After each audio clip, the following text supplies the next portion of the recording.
हमारे सारे बॉडी के फंक्शंस हैं वो सब लो मतलब 37 डिग्री सेंटीग्रेड पे ही होते हैं, अच्छे से होते हैं।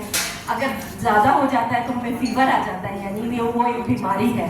तो इसलिए शरीर का मेन काम गर्मियों में ये होता है कि वो शरीर के तापमान को 37 डिग्री मतलब बराबर रखे जितना उसका नॉर्मल तापमान होता है। तो इस वजह से सारी एनर्जी, सारा फोकस तापमान को रेगुलेट करने में चला जाता है।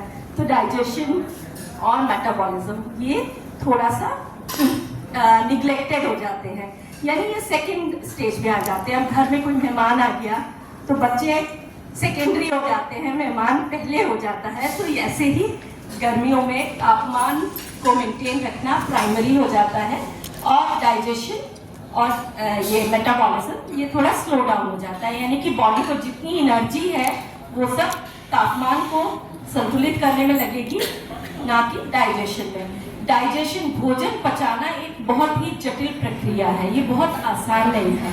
और हमें पढ़ाया जाता है कि stomach is the second brain of body, मतलब हमारा जो ब्रेन है उसके बाद जो दूसरा ब्रेन है वो हमारा स्टमक है, हमारा पेट है।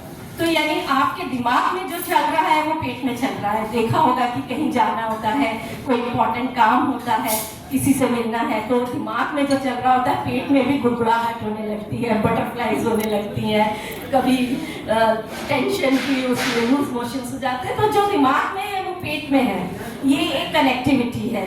तो ये इसी वजह से है क्योंकि दिमाग से सारा कंट्रोल हो रहा है।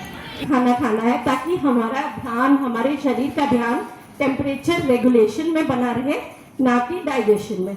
और आपने देखा होगा कि क्या खाना है, जैसे आपको पता है कि फल सब्जियों में लौकी है, तोरई है, ये सब हमें पसंद नहीं आती। हम बीमारों का खाना बोलते हैं, वो बोलते ही इसलिए है क्योंकि वो इजीली डाइजेस्ट हो जाता है, उसके लिए शरीर को बहुत ज्यादा काम करने की जरूरत ही नहीं पड़ती है।